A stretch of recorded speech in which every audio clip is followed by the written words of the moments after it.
Bukit Jalil, ồn ào, chiến binh sao vàng tự hào tiến lên. Tiếng ngân vang cùng VTV tiếp lửa chiến binh sao vàng.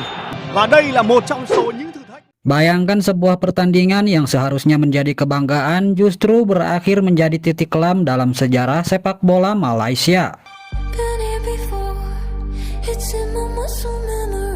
Semua berawal pada 10 Juni 2025.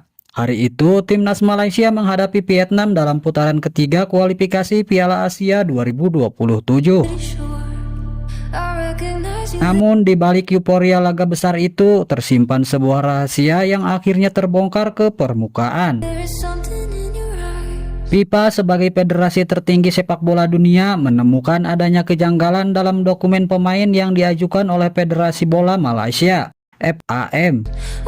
Dugaan awal, ada indikasi pemalsuan.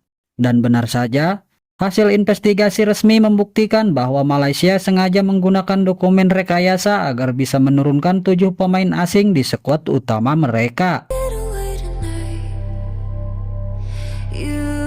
7 nama itu kini mencatatkan sejarah kelam. Gabriel Palmeiro, Facundo Garces, Rodrigo Holgado, Emmanuel Machuca, João Figueiredo, John Irajabal, dan Hector Heppel. Pemain-pemain yang seharusnya menjadi tumpuan justru menjadi pusat kontroversi. Dari ketujuh nama tersebut, 5 diantaranya sudah lebih dulu disebut dalam aduan awal. Facundo Garces, Rodrigo Holgado, João Figueiredo, John Irajabal, dan Hector Heppel. Proses pemeriksaan dilakukan secara reguler oleh Komite Disiplin FIFA. Hasilnya mengejutkan. Mereka terbukti melanggar pasal 22 Kode Disiplin FIFA. Pasal yang secara tegas mengatur tentang pemalsuan dan kecurangan dokumen. Konsekuensinya pun cukup berat. FAM dijatuhi denda dengan nilai fantastis, 7,3 miliar rupiah. Sebuah angka yang tentu bukan hanya mencoreng nama baik, tapi juga menjadi pukulan besar bagi keuangan federasi. Sementara itu, 7 pemain yang terlibat masing-masing dijadwalkan membayar denda sebesar 42 juta rupiah. Namun hukuman finansial bukanlah yang paling menakutkan. Sanksi terbesar adalah larangan beraktivitas dalam semua kegiatan sepak bola selama 12 bulan penuh. Tidak hanya di Malaysia, tidak hanya di Asia, tapi di seluruh dunia. Hukuman ini bersifat global, mencakup seluruh kompetisi yang berada di bawah naungan FIFA. Artinya dalam 1 tahun ke depan karir 7 pemain ini praktis berhenti total. Tidak bisa tampil, tidak bisa berlatih dengan klub, bahkan tidak bisa ambil bagian dalam kegiatan resmi sepak bola manapun.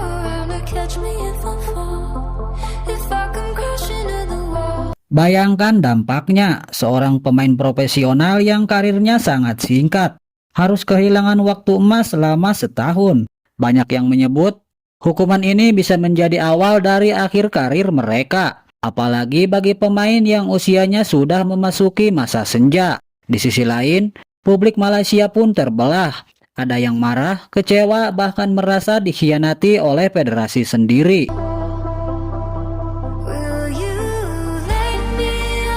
Bagaimana mungkin sebuah institusi sebesar FAM berani mengambil resiko sebesar ini dengan cara memalsukan dokumen? Sebuah tindakan yang bukan hanya memalukan, tapi juga mencederai sportivitas. Skandal ini juga menimbulkan pertanyaan besar. Apakah FAM benar-benar tidak menyadari resiko besar dari perbuatannya?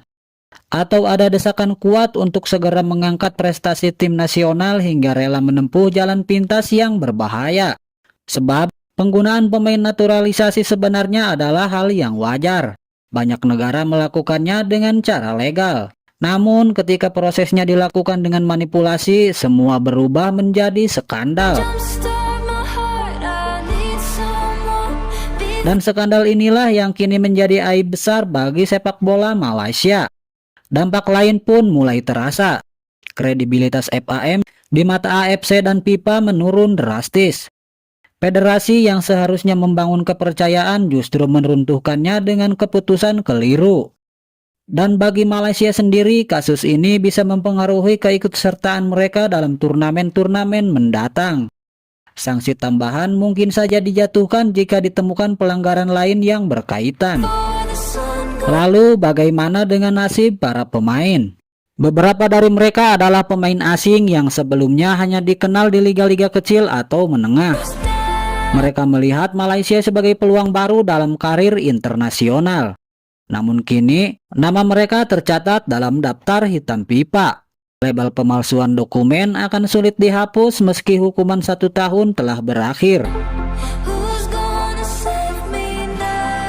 Klub-klub mungkin akan berpikir 2 kali sebelum merekrut mereka kembali. Tak hanya itu, bayangkan reputasi mereka di mata publik. Dari pahlawan di lapangan kini menjadi simbol kecurangan. Dan stigma semacam ini seringkali bertahan jauh lebih lama dibanding sanksi resmi. Kasus ini juga bisa menjadi peringatan keras bagi federasi sepak bola lain di seluruh dunia. FIFA jelas ingin menunjukkan ketegasannya. Tidak peduli sebesar apa federasinya, tidak peduli sekuat apa tekanan politik atau finansialnya. Kecurangan tidak akan pernah dibiarkan lolos. Akhirnya kisah ini bukan hanya tentang 7 pemain yang dihukum, bukan sekedar tentang FAM yang harus membayar denda miliaran rupiah, tetapi tentang sebuah pesan besar, integritas dalam sepak bola adalah segalanya. Tanpa itu, olahraga ini hanya akan menjadi panggung kepalsuan. Kini Malaysia harus menanggung konsekuensi dari keputusannya. Nama baik yang rusak, kepercayaan yang hilang, serta masa depan yang suram bagi para pemain yang terlibat. Semua karena satu pilihan yang salah, menghalalkan segala cara demi kemenangan. Dan di titik inilah kita bisa melihat satu pelajaran penting dalam sepak bola, seperti juga dalam kehidupan.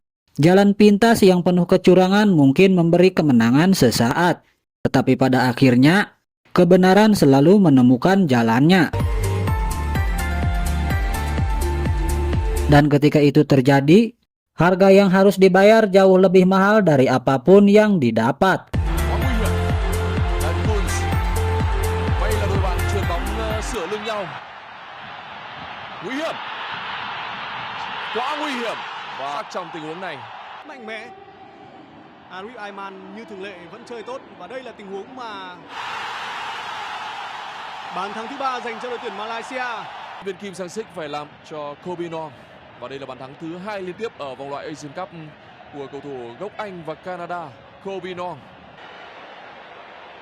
Trong hiệp 1 thì ông Kim Sang-sik trông